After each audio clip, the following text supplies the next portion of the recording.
Okay, YouTube, we are back, and I have figured out why that was not working.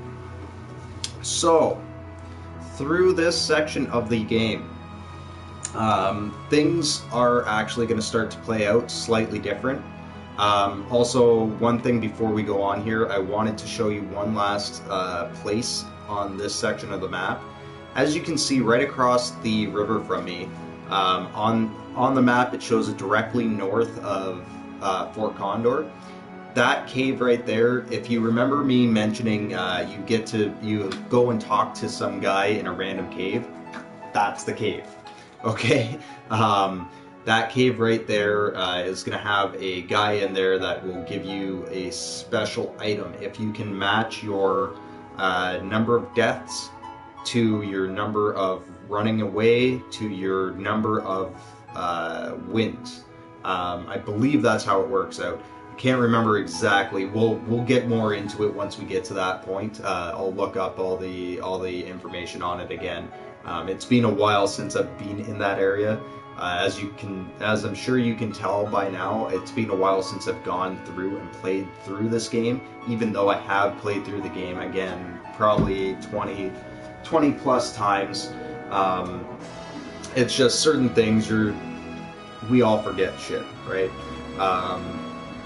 But that is where you want to go. You're not going to be able to get there yet.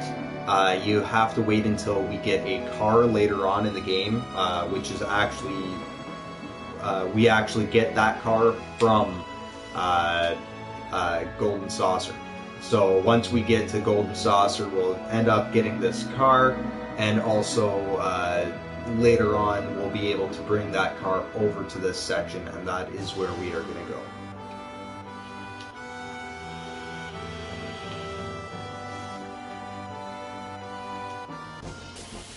Now, unfortunately, I don't remember how that ends up happening. What I mean is, I'm not sure. I can't remember how we end up getting the car over to this island. Actually, you know what? It might even be the plane that crash lands here. Can't remember exactly, but again, we will get back into that later on. So what I have figured out here, as we were talking in the last video about how we go into Fort Condor and hand money over to them, you'll notice I have quite a bit more money on my player now. I went back and used that earlier save point when we were out in front of Fort Condor. Ended up going back in there without having sold off anything or without having given that dude money. The reason I did that is so that we can get the money back on our player. As my explanation of how to do this was kind of flawed. Again, I kind of screwed up and forgot something in the game. You can go and donate as much money as you want to these guys. What it does is, later on in the game, there's going to be points in Fort Condor where it continues on without you. They're going to go back and fight some more battles later on, and the more money that you end up giving them, the better for them. They're going to end up being able to fight off these battles and win. I'm not 100% sure what difference it makes later on in the game, as normally I donate a whole crap load of money to them anyways. But what you want to do is you need to have a minimum of 4,000 gil on your character, not donated. It does not matter how much money you donate to them, you will not be able to continue on with this section without having a minimum of 4,000 gil. So what I've done is I've gone back and raised that 10,000 gil that I had given to these guys, and I've now put it in, or kept it in my wallet. That way, when we go through and do this, we have that to spend. Okay, and that's because we're gonna need to spend our own money. If you remember reading through this part, he actually tells you that he requires us to use our own money for these battles, and that's exactly where how I figured out what we were doing wrong in giving him the money instead of holding it on ourselves. Okay, so like I said, I've gone back now. We've gone to that earlier save point, and I will now be able to show you how these battles are done. So this is laid out similar to your basic tower defense map, only it's a hill. Okay, so what we're going to do is there's only a specific line, and if you hit X below that line, where it has the finger check or crossed out, that is the area you cannot put character or units. The reason for this being, once your units get past this line, they're too far away to hear your commands. So what we are going to do is I'm going to go ahead and I'm going to put down some traps here. I'm going to put a couple catapults down. And then we are going to put down a couple of these. And this is why you want to have as much money on you as possible, because it's going to cost you money to place these items. Okay, so, and in this battle we're not going to have access to the fire catapults or the tri-stoner, mainly because of the fact that it's going to actually give you a chance to come back and play this again later on, and that's how you go and get a large materia or a huge materia. Again, you'd have to have played through this once before to really understand what that means.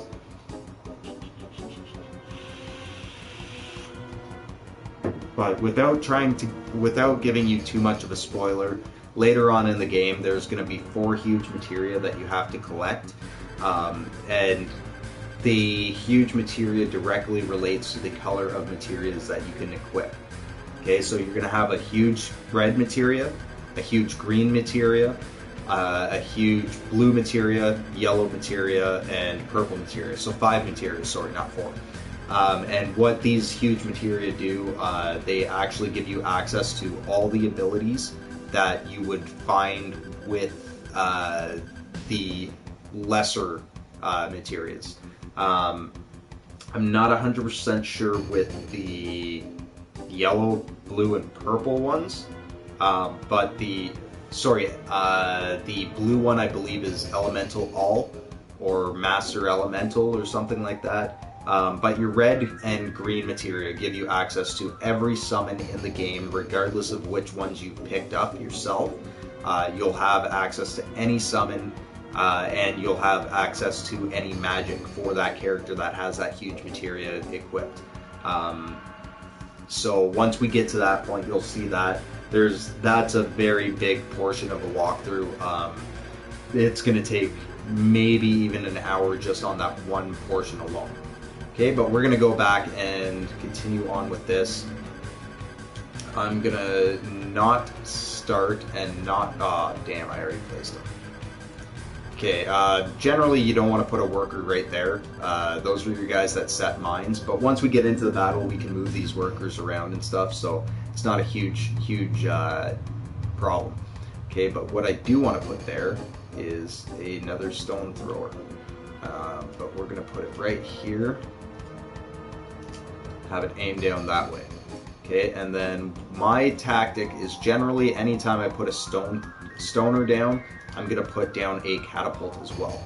Okay, and the next trick we're going to do is we're going to throw down a repairer right there, as well as a repairer right here. The reason for this is because they're going to go and repair these items here, and these do take damage from incoming enemies. Okay, so we're going to put that there, and then we're going to pair up our guys here. Since we have a worker over there, I'm going to put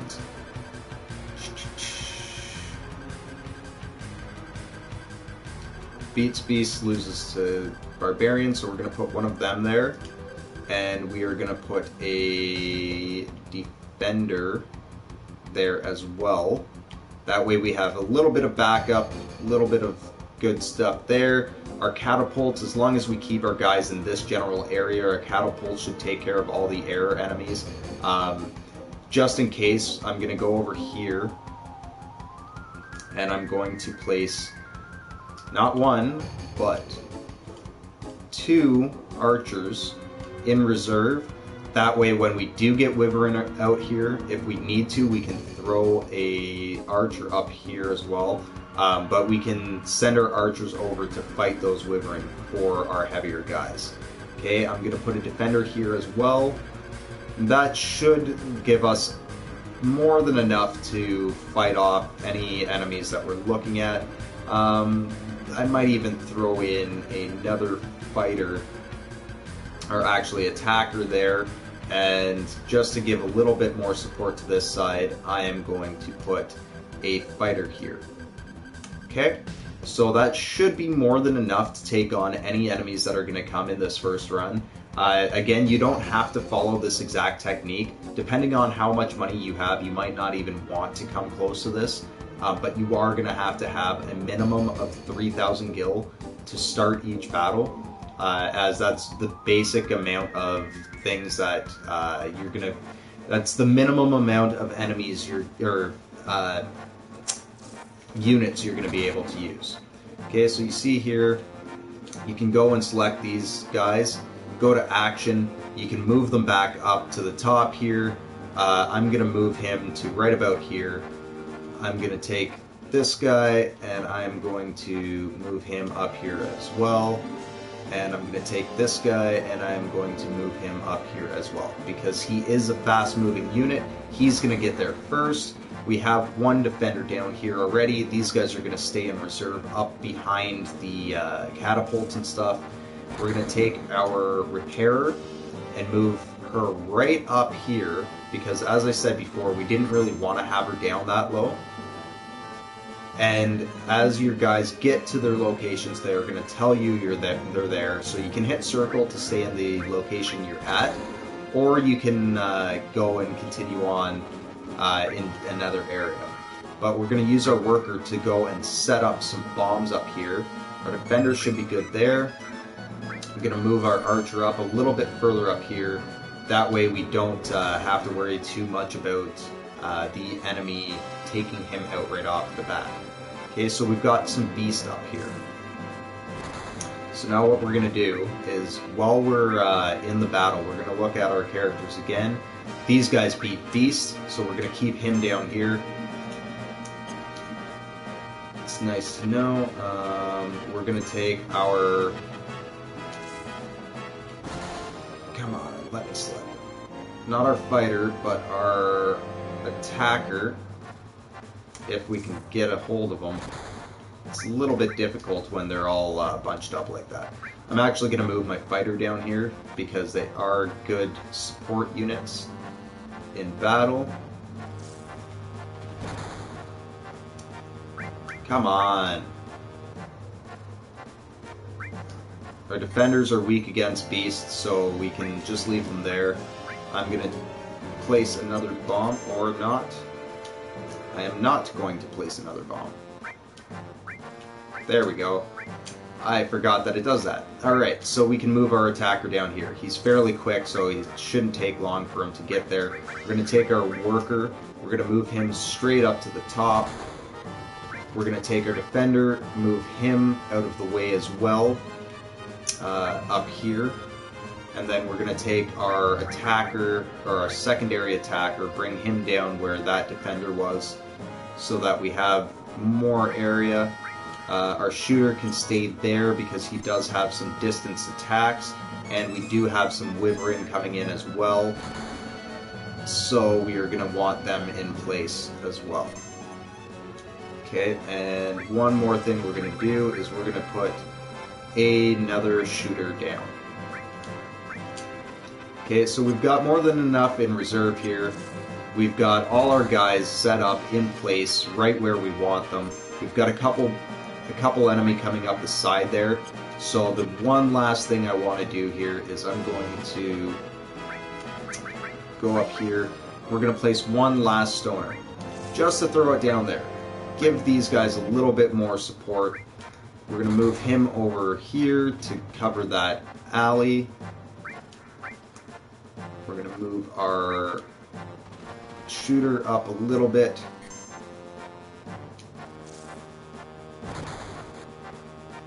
And you see the catapults are actually doing damage to them already. Okay, so we are going to take our fighter, and we are going to make him attack that beast right away. Okay, our fighter up here is busy working on a wyvern who is actually almost dead, but the catapult's actually going to do some more damage for us as well. And we've got our shooter up there to help out. Okay, so we're going to take that shooter and we are going to make him attack the wyvern manually. Okay, and this is going to give our fighter a little bit of cover here. We can even go down and grab our repairer, move her right into the battle, take this repairer, move her right down here. That will give us a chance to have everything set up nicely,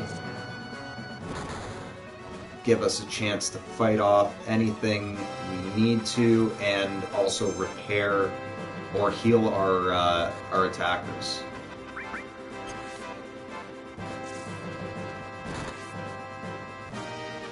Okay, and you'll notice there they are actually going around my guys.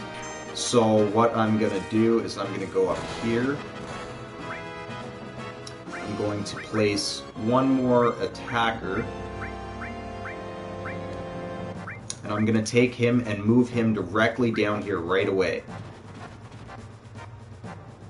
But we do have our guys in reserve there, so that's perfect. We're going to move our one defender here is going to be moved down into this section here. And if our bomb guy can go, or our worker can do it this time, we are going to go right here.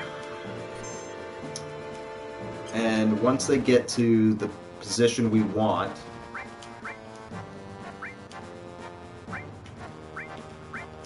we are going to have the worker try and place a bomb there as well.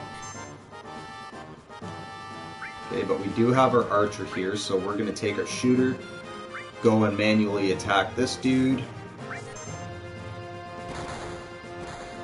See our repairer doing their job there.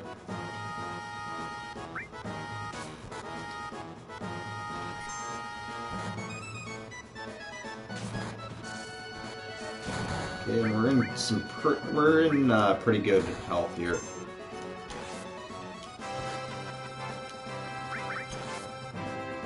Okay, so we can let these guys attack away. Enemy destroyed.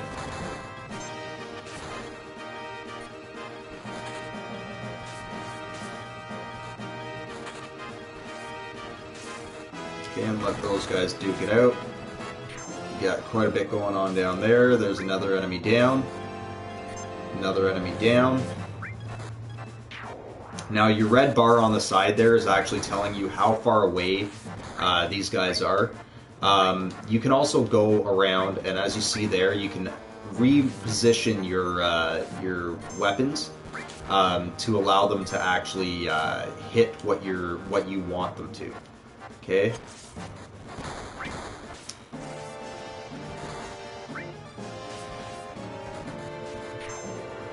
You'll notice they're doing some fairly good damage to these guys as well.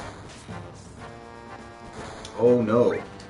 Repairer, you are gonna need to repair our shooter before he dies.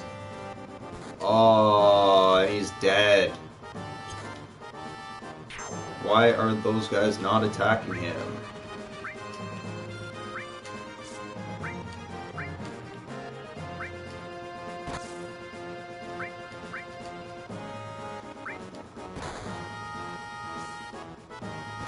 Okay, and there's your boss. The boss is now coming in. So now that we've got the boss coming in, as you can see there, it actually gives you, on that sidebar, tells you how far up the hill all the enemies have reached, as well as it'll tell you how many enemies have been defeated, or how many enemies we have on our side, or sorry, units we have on our side left over, and how many enemy are left over. At the bottom there, it shows 2. So when you get down to that level, you know that the last guy coming in is going to be a boss. So you want to keep a close eye on where they're going. Okay, they generally move fairly slowly, so it gives you a chance that you can do things like this. You take all your guys that you have, you go and put them in a direct line of sight to the boss you're going after. Okay, so we are going to move this guy here. And then you can also go around and remove things as well. You shouldn't really need to, but if you are running low on money, I do believe you get your money back. If not, it's not a huge deal, really. Okay, so move this guy down here as well.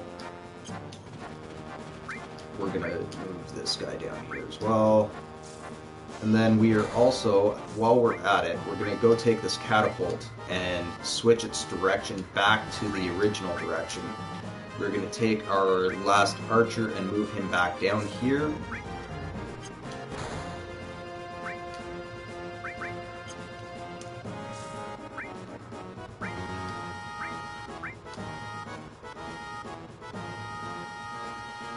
Okay, and you can also place another worker if you want. I made the mistake of putting that bomb there. I forgot that your workers place the stuff wherever the worker is standing. Okay, so please do keep that in mind. We're going to move our other defender down here. We're going to move Archer down here as well. Okay, so we are set. This guy is coming in direct line to them, so we're gonna make this go even faster. We're gonna take our attackers, and we are gonna automatically just tell them, go fight them. Go fight.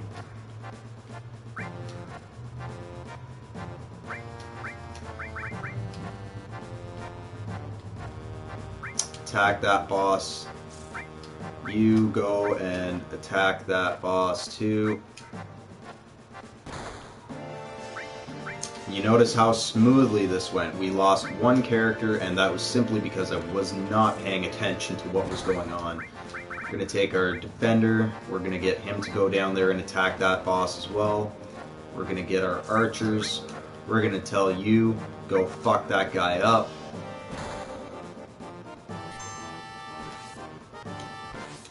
Okay. Remember, if you hit circle, you will stay on your characters. If you hit X, it will change up. Okay. So I guess we've lost one guy already in that battle there. We're going to get these guys out as fast as possible. Now, one thing also, too, you can back your guys up and make them stand up here while they're fighting. These guys are getting their asses handed to them right now, so we're going to move all our guys back up here, just so that we get that extra damage being dealt by those catapults and stoners. Okay, move them up real quick. Another thing that I could have done there as well is bring my repairer down and have her sit there on one of the guys, or bring both of them down and have them sit there on the guys, but we're just going to do it this way. You're going to do there, go there. Actions. Repair the defender. That will keep her focused on repairing that defender. Get her to repair this defender. We're going to move both our defenders right up to here. Actually, we're just going to wait there. And we're going to change the direction of this to a direct line of contact.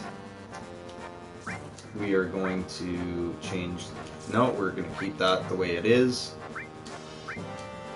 We're going to keep this right about here. And our defenders are in position.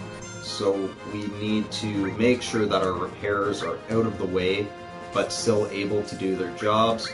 Our archers need to move back as well. Boom. And we annihilated that. Okay, so again, if you followed those directions, guaranteed. You made it through. There should have been no reason why you shouldn't have been able to. He's going to tell you right now that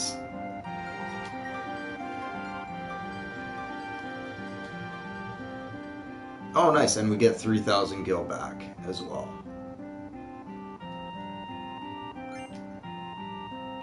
Magic comb, nice item to use. So you're not going to be able to get to the top of the tower yet. That's going to be when we go for that mega or giant, that huge materia later on.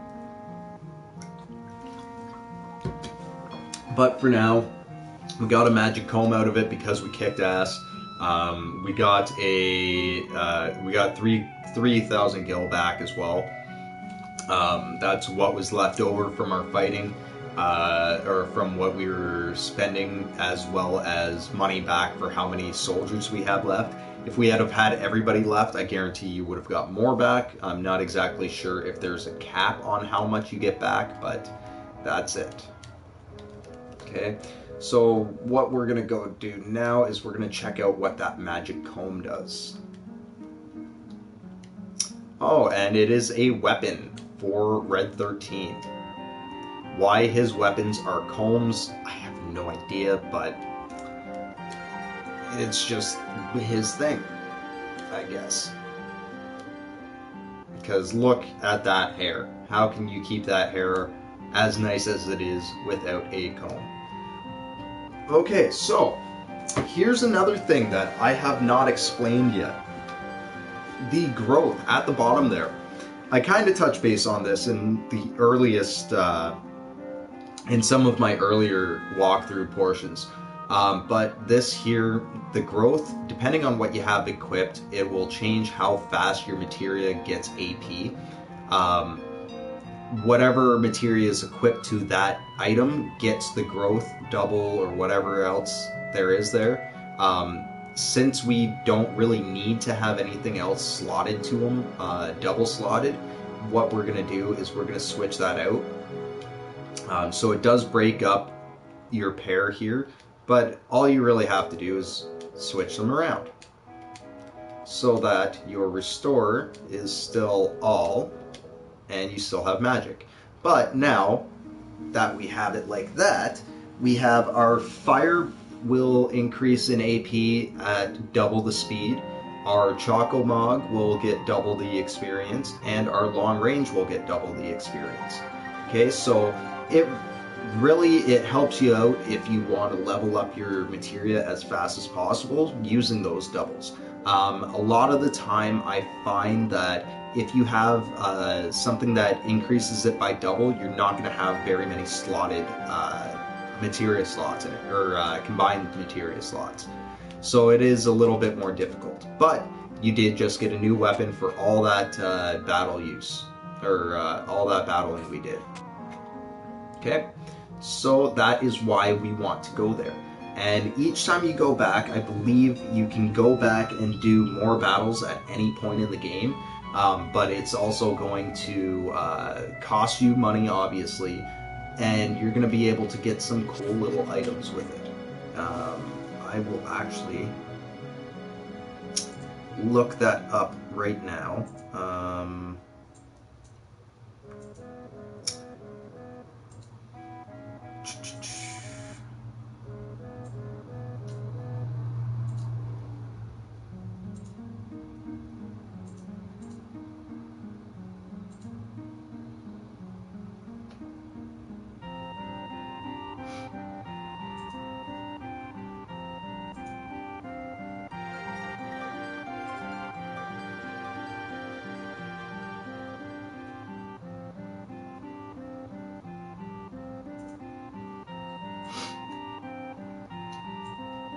Sorry, just bear with me 2 seconds here. I'm just trying to get my video up here, a copy of my stream, as well as so I can see any comments you guys are making, as well as I am going to look up right now Fort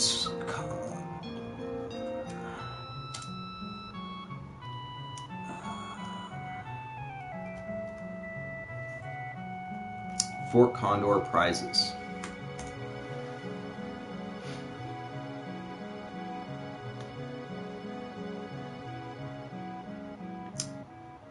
Okay, so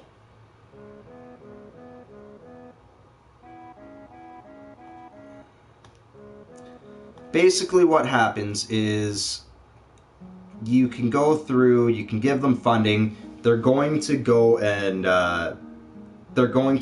have battles while you're not there. It's just part of how it works. When you go through, you need to make sure that you have money on you. You can donate money for the battles when you're not around. You can tell them to go and fight the battles themselves as well. Or you can go and allow the boss to get up to the tower.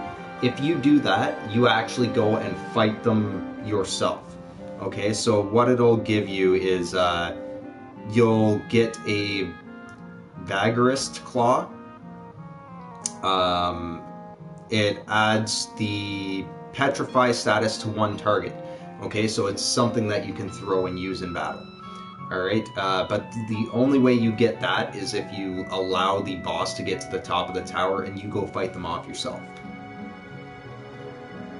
Okay, and that enemy is also immune to sleep at level 19. It will have an HP of 2,000 health, MP of 100, has poison breath and grand attack. Okay, drops 2,400 gil, gives you 200 experience. So it is a good thing to do if you are looking for that extra experience and the extra gil afterwards. But again, you're not going to get quite as much. Now, if you go and fight that enemy at level 25, you will get 4,000 gil. The health will be 8,000, MP will be 300.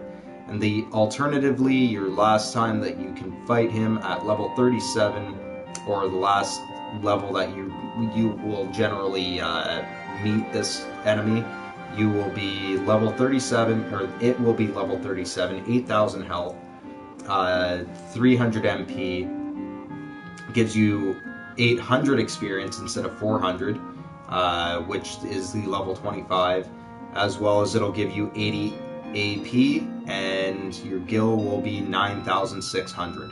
Okay, so just keep that in mind for if you want to decide to go through and fight the battle yourself. Okay, there's some different strategies you can use for the fights as well.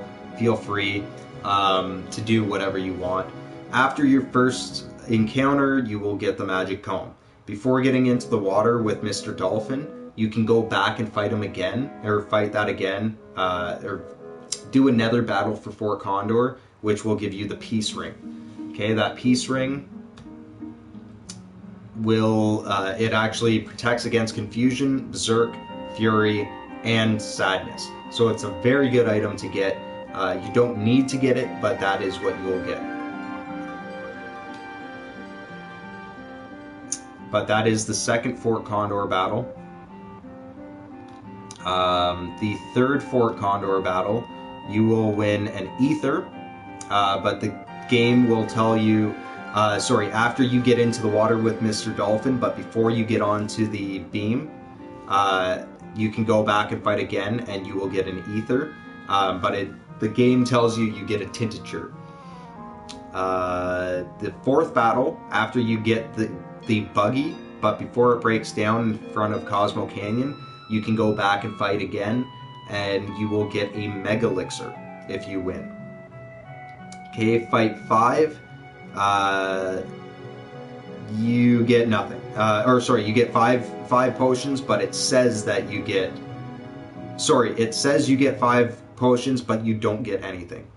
Okay, and that's before going through the save of the Gi. But before you get the tiny Bronco. Fight 6 is after you get the tiny Bronco, but before you get the Keystone. 5 potions, but you get nothing.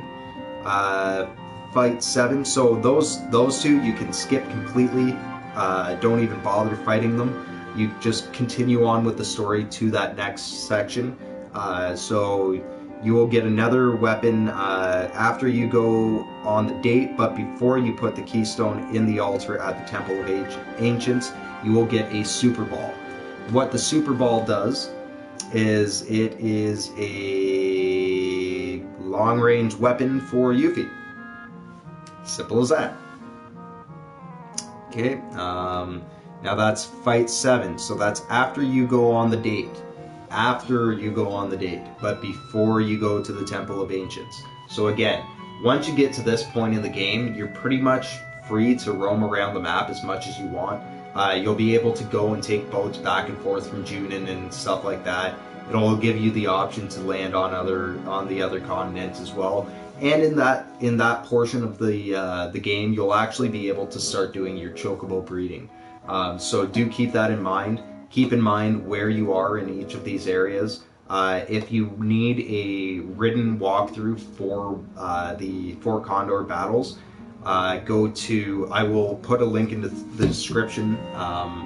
Actually, right now I will do that. Okay.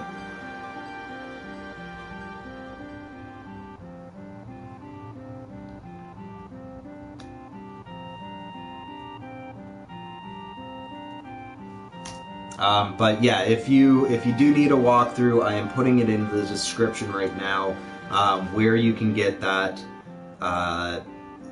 This is the walkthrough guide that I use for all my extra side quests and stuff like that. So it is very accurate. It is very easy to read as well. Shout out to Cave of Narshe. These are the guys that are doing these written walkthroughs. I usually use them as my go-to as well for Final Fantasy VII walkthrough. That's where I got the guide for the Barrett trophy, or the Golden Saucer trophy. It'll also give you gives you a couple different ways of going through the 4 Condor battles as well. But it lists exactly what you're going to be getting. Okay, so on the 8th battle, after you go through the Temple of Ancients, but before you sleep in the Forgotten City, you can go back and you get 3 turbo ethers. Okay, and then fight 9 is after getting to disc 2, but before completing the Whirlwind Maze, you can get another 3 turbo ethers. Battle numbers 10 through 14 occur during the 7 days you are sleeping and captured in Junin. You can't get to it, and there's nothing you can do about it. Why they'd even list it, I have no idea. But apparently these 4 battles occur while you're, these 5 battles occur while you're not there. Okay, so nothing you can do. Number 15, again, you can skip this one as well. After getting the High Wind, but before visiting Cloud at Midel, you don't get anything for winning them, so there's really no point. Again, same thing with Battle 16. You can go and fight this one. It happens while you're visiting Cloud at Midel. You can't get into it, and there's nothing you can do. But the battle's happening. Okay, and the final battle is the one you can't miss, is the one for the huge materia. So this is going to be the one where it forces you to go there. So really, your only concern for doing this is going through battle 1 through 9. That will give you some pretty good items. So the ones that you want to, in specific, look at is doing the battle before you get into the water with Mr. Dolphin. So that'll be once you get into Junin, which is the next area. You go in there, you'll see Mr. Dolphin. You can go and get into the water with him, but before you go and do that, go back to Fort Condor, fight it, go through another battle. Again, you're going to need a minimum of 3,000 gil to do it. I would suggest anywhere between 5,000 and 10,000 gil just to make it extremely easy for you. You go through again after you go into the water with Mr. Dolphin. So there's really, you go into the water with Mr. Dolphin, get out of the water, go back into the water, do it over again. Okay, but that is how you do it. So we are going to go and continue on. We're going to go back into our... I've just added the link there for the walkthrough for you. I'm not going to go back and do all these 4 Condor battles. There's no point in me doing it for the walkthrough purpose. On my own personal file, I will be going and doing that myself so that I can get all these items. They're great to have for the rest of the game. But I'm pretty sure you get the gist of how to do it and how to get through 4 Condor. Okay, so on that note, we are done in this section.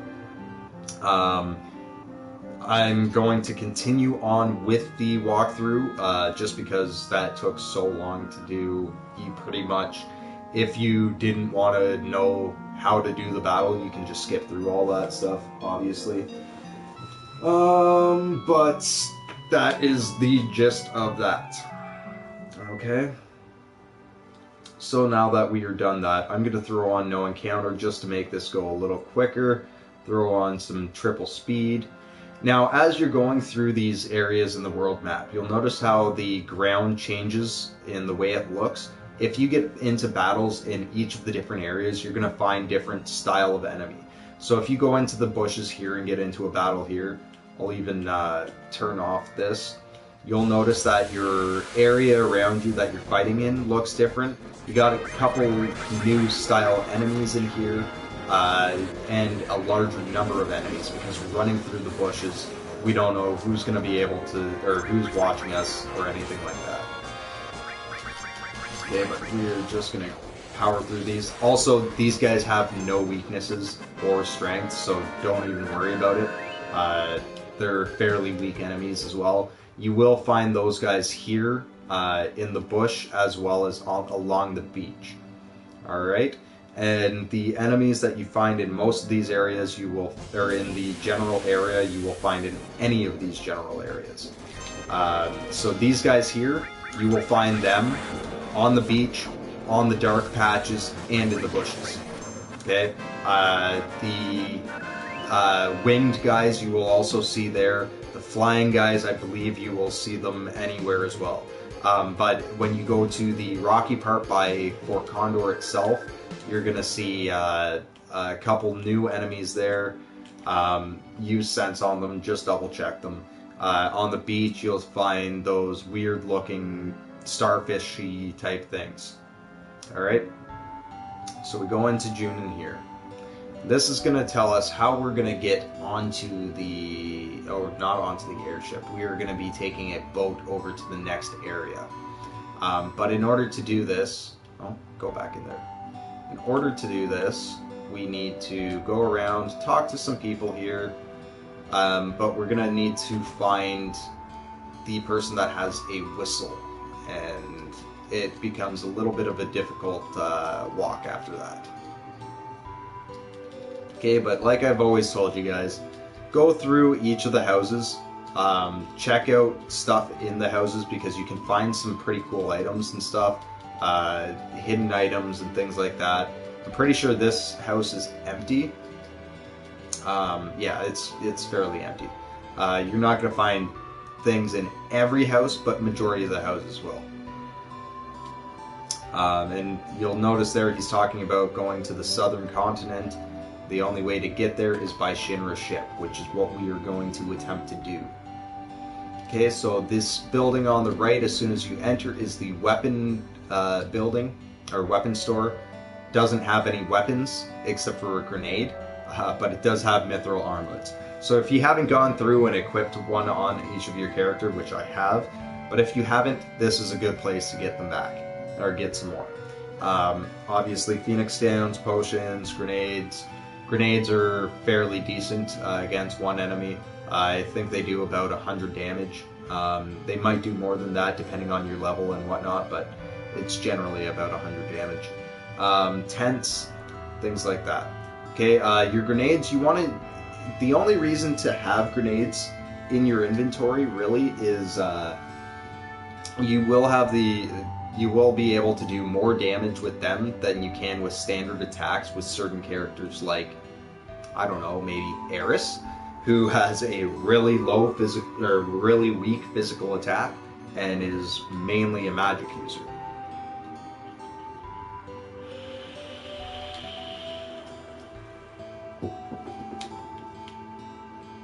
And people talking about how Shinra's polluting and stuff and whatnot. I guess they didn't expect me to be able to get around that old fogey because it wouldn't let me into the house there. Okay, but next thing you want to do, check this house out. Notice you can't get in there either. Talk to this clown here. He's gonna be a dick and say, stop snooping around here, don't be snooping around here, this is Shinra's property. Yeah, I don't give a fuck. Screw Shinra, screw all that jazz. But what you can do, you can go up that hill, or you can go down that, or up those stairs or down that hill. Down that hill is where we are eventually going to be going. I want to check out this house first. Even though I know personally we are going to be coming back here in a minute, but I would rather just give it a quick once over before we actually bring our story into here. And this is the one town where you are not going to find dick all in the main area. Okay, so when you first enter here, really the only house you need to go into, and you don't even really need to, is the weapon shop here. Okay, and that's just for your mithril armlets and whatever items you may want to pick up. Alright, and you notice there's a shark there. Cool thing to look at, that's about it. Okay, so now once you get to this point, my suggestion, if you want to get that peace ring, stop what you're doing right now.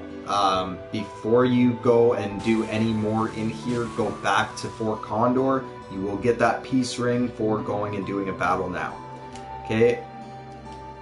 So this is the next area you want to go into. So again, if you don't want to use, or if you want to get that peace ring, go now and go and grab that before you go into this area at all. Don't even bother going in here. Okay, but now that this is happening, you can still do it after this battle.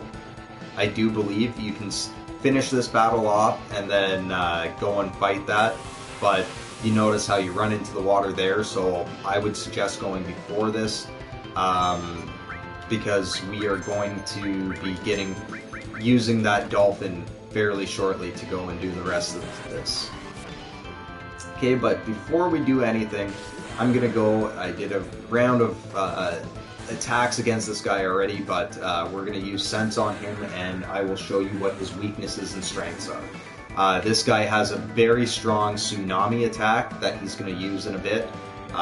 It does affect all your characters at once, so do keep that in mind and have your cure ready to go.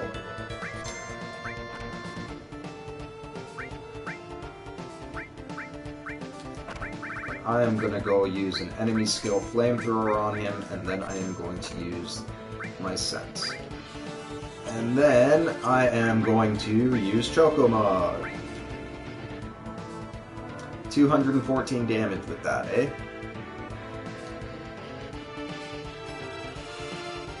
Bottom Swell.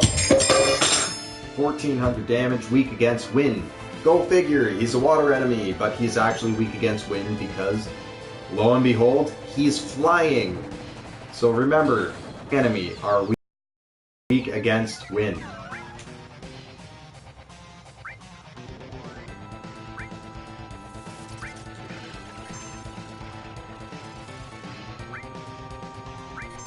Okay, and when he uses that bubble is almost identical to the pyramid that you saw before, only this one actually drains your health as well.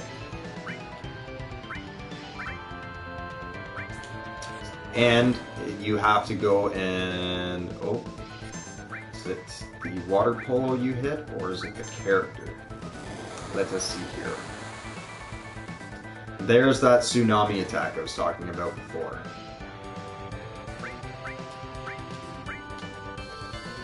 Okay, so from the looks of it, you actually can't take that off of your buddies there unless you use, I believe it's magic. Yeah, there we go. You have to use, anytime that water polo has been used, you have to use that magic. Okay, and you notice there how he said, I cannot reach, because this enemy is so high up in the air. Now, if I had long range attached to him, he would actually be able to hit that enemy. But you're better off just using your using magic against them. Use whatever you can pretty much get your hands on. Okay.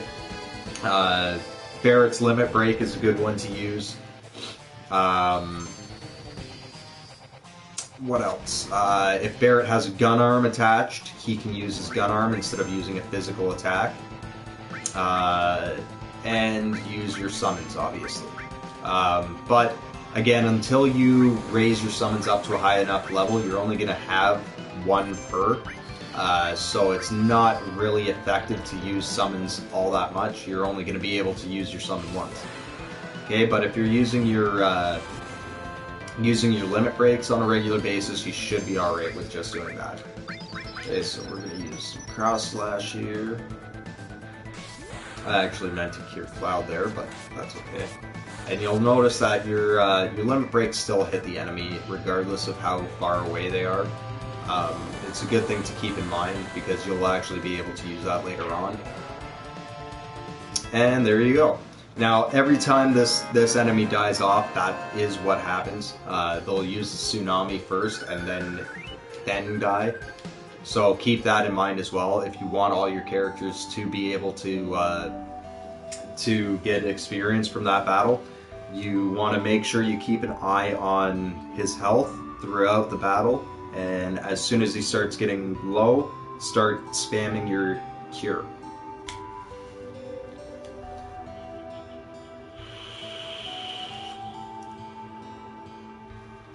Okay, so right now you may be able to go back to Fort Condor and still do that peace ring fight. I don't know 100% where exactly it gets triggered, whether that's considered going into the water or not. But as far as I know, you can go back and do that right now and just wait to do this next section. As you see, it kind of continues on the story a little bit before you go into the water with Mr. Dolphin to try to start jumping into the next area.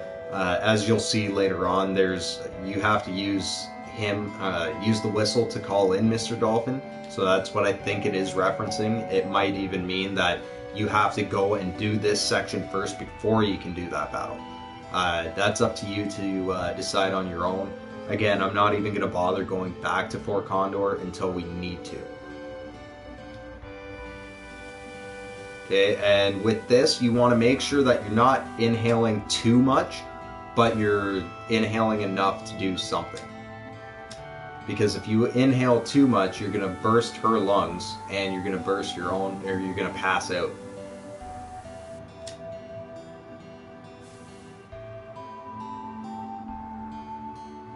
Okay, and you notice he shakes his head there when you go too high, and he'll shake his head when you go too low.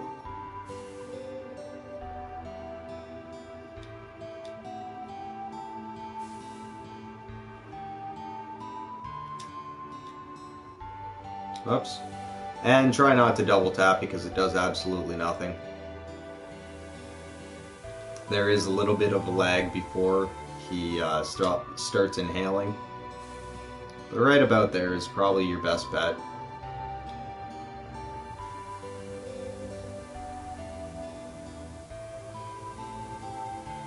We're going to try to do a full breathe in.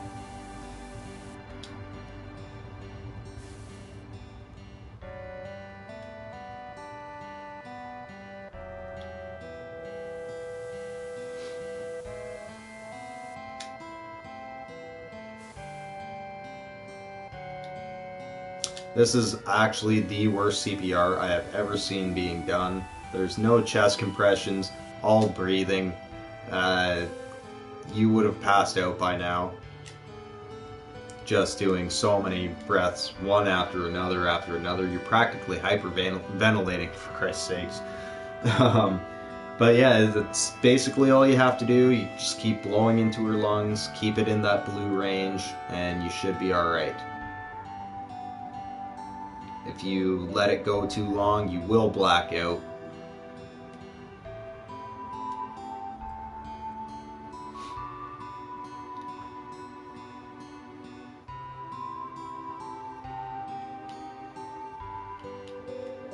I'm just doing a little running around here trying to figure out exactly what's going on with that.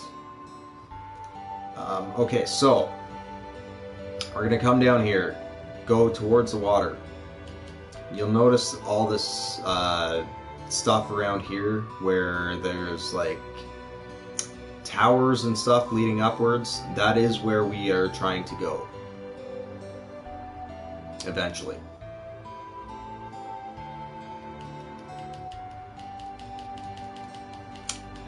Get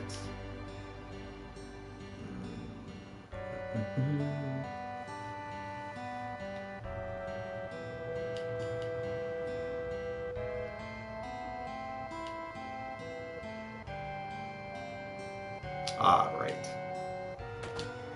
So we run back down to this house to the left of the entrance of Junin. Talk to this random person here. Just gonna allow you to sleep in her house, I believe. Yeah, there we go. And I do believe this is the part that they are talking about, that we need to go back and do that fight at Fort Condor if you want the peace ring. Yeah, so it's before you get into the water with them. The next part coming up is when we're going to be going into the water with them, so it's probably safe bet to say that that's what's going on right now. Bear with me 1 second.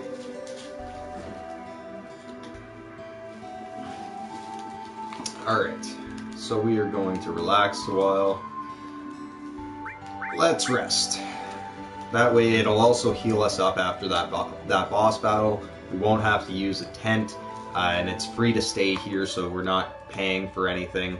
And we are getting into the next part of the storyline. Okay, so like I said, keep track of what you're doing. Before you go into the next section, when you talk to Priscilla and get the whistle off her, you need to go back to Fort Condor and do another battle. You're probably safe to wait until this point, right before you go and sleep, or right after you go and sleep, anytime in and around here. Again, I'm not going to go through it on this one just because it's going to take way too freaking long to go back and continuously be doing these battles while we're trying to cut through to the next section of the game.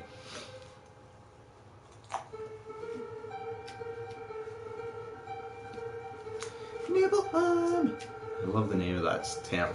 I'd live in a place called Nibelheim.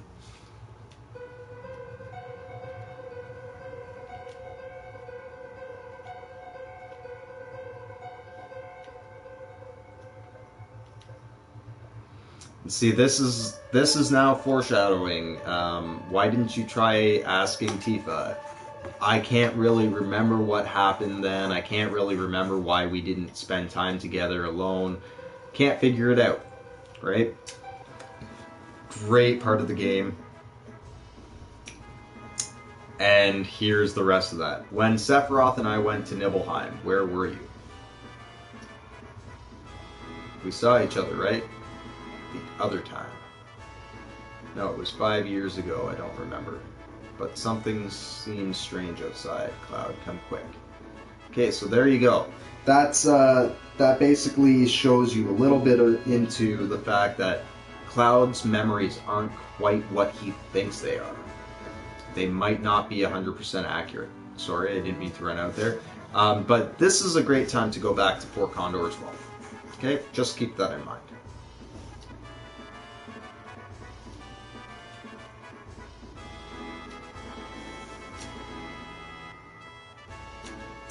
You notice all the music and stuff, so do they, and it's like, hey, why is it all music-y now?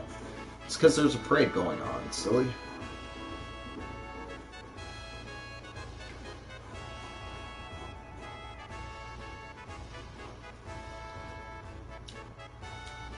Okay, and once we get to our next save point, we are going to call it a day for this one. Oh, and there you go. You just got a new summon materia called Shiva. Those of you that know Final Fantasy, you know that that is the ice goddess. If you know actual religions, it's not the ice goddess.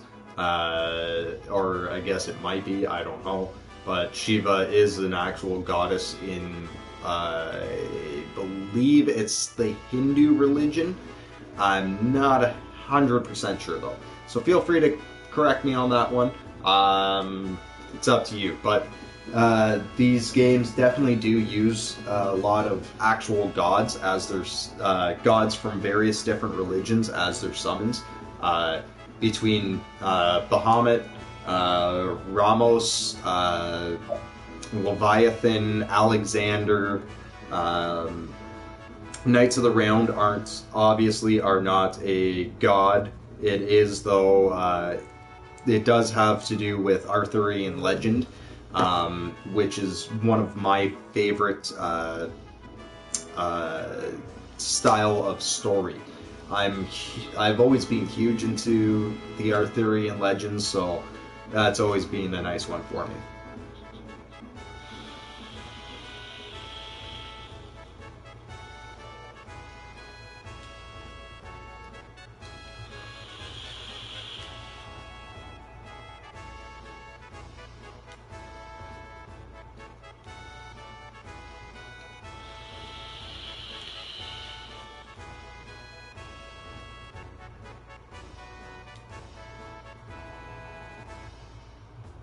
Okay, and this is where we're going to be going in and using Mr. Dolphin to jump up.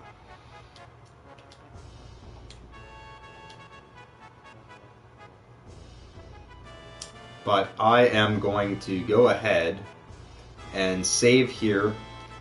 We will continue the walkthrough with the Junin walkthrough section. I will make sure to come back and help you out with that, and we will be looking at that possibly later today, or later tonight, or maybe next weekend. It's up to you guys. If you guys really want to see it tonight, I might push through it tonight, but not until later on. As of right now, I do have some running around to do myself, so I am going to, like I said, save here. And we will continue on later.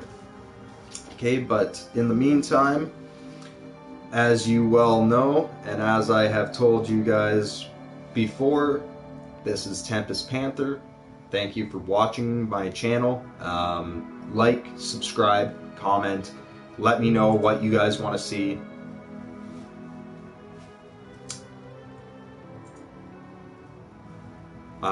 Yeah, let me know what you guys want to see.